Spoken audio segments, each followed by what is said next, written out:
They take it. Michael goes again. Jordan! Oh, yeah!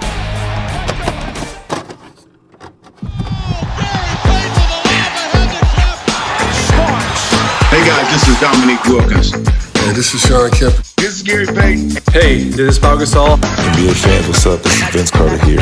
Hey, what's up? This is Matt Barnes. If you're an old school NBA fan like I am, make sure you check out the Basketball Time Machine with my man Sean David. Hey folks, how's it going? Welcome back to the Basketball Time Machine. My name is Sean David. Thanks for tuning in. As you all know, Michael Jordan and Isiah Thomas have an ongoing beef for so many years now. And in today's episode, I want to take a look at what NBA legends have to say about that rivalry and that beef. But before we start with that, let me ask you guys for a small favor. Please like the video if you enjoy the content. And even more important, subscribe to the channel so you never miss an episode of the Basketball Time Machine. All right, enough said. Let's get right into it.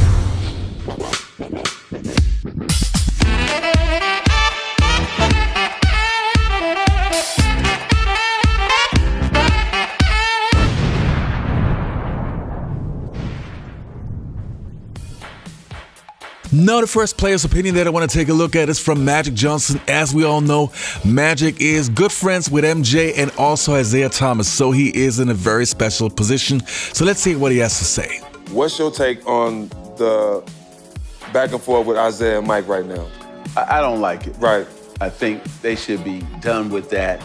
Listen, when we played, we all had to dislike each other to win a championship. We all had to do what we had to do.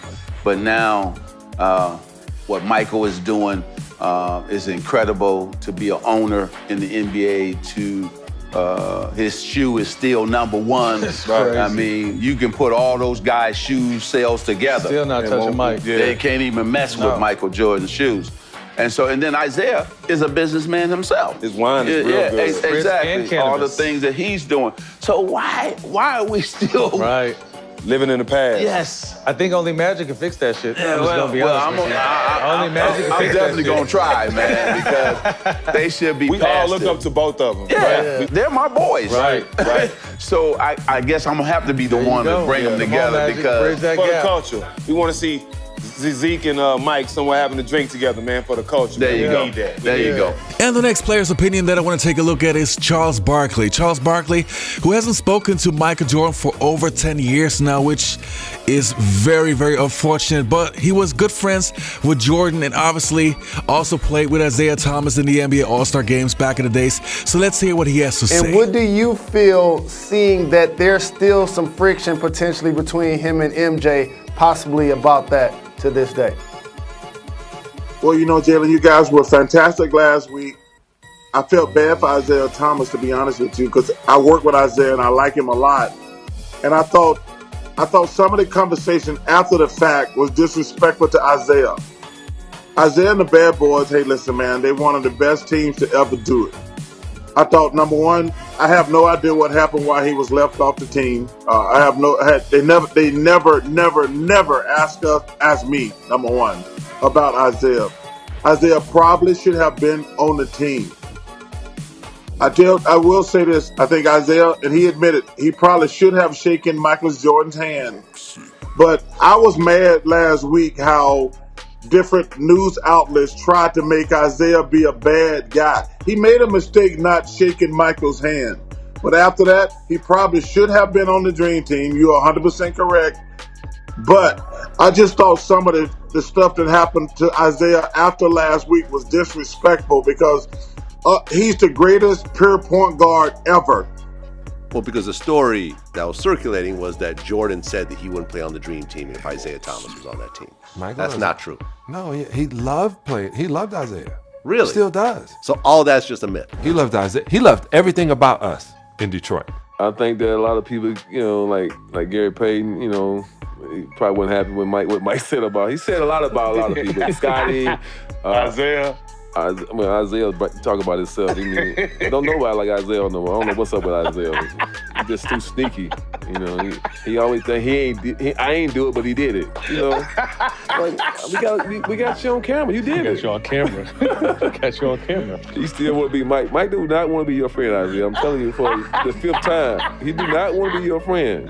You know, stay on ESPN, keep talking on TNT. Oh, Mike should, you know. Now you trying to say everybody better than Mike. It's okay. You not better than Mike. He came to your city and took your city. That's why you really mad. He took over Chicago. I know.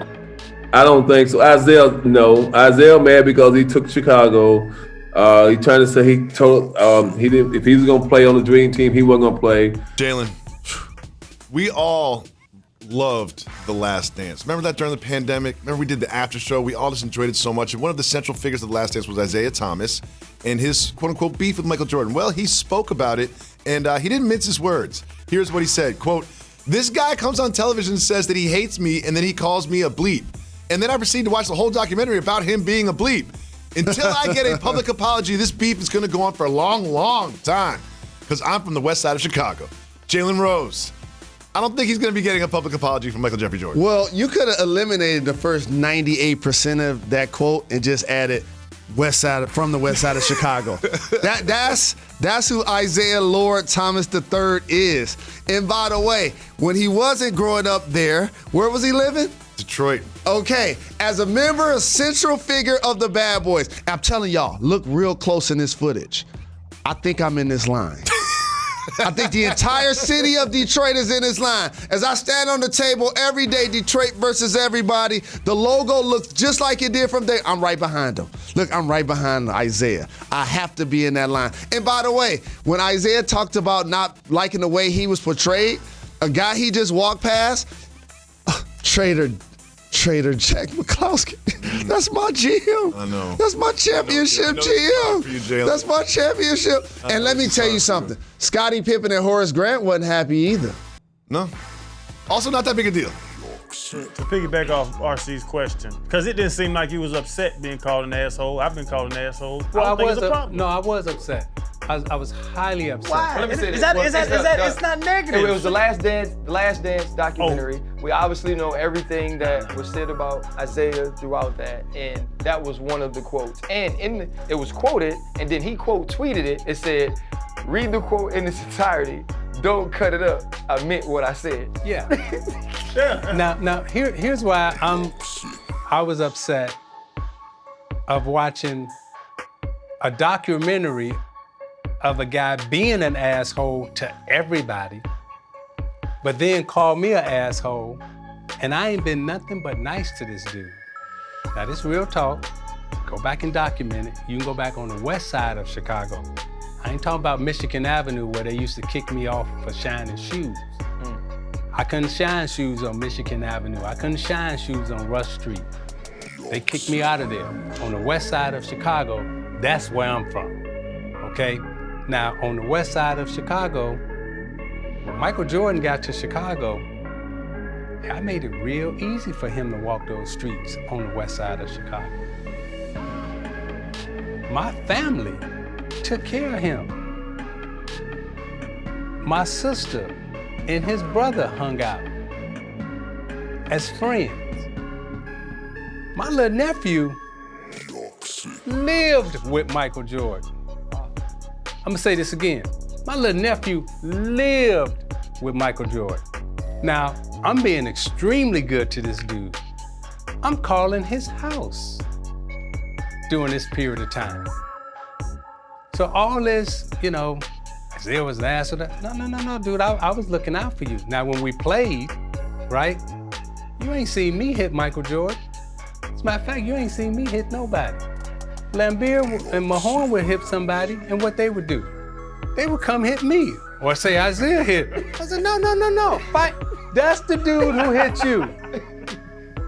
Fight him. Oh, well, you told him to hit me. So then they want to fight me. Okay, well, I know how to fight. You know, most of you guys know that I had so many legends on my show. I talked to Dennis Rodman, Dominic Wilkins, Gary Payton, Sean Kemp, and all of those guys. And I really wish I had the chance to talk to Isiah Thomas, because to me, even being a huge Michael Jordan fan, I really wish that he was, able to squash that beef. I love both Michael Jordan and Isiah Thomas, and I think those war stories back in the days is so many years ago. Come on, guys, just let it go and squash that beef. Anyway, you guys, I hope you enjoyed this episode. Don't forget to leave a like, subscribe to the channel, and hopefully I'll see you next time on the Basketball Time Machine.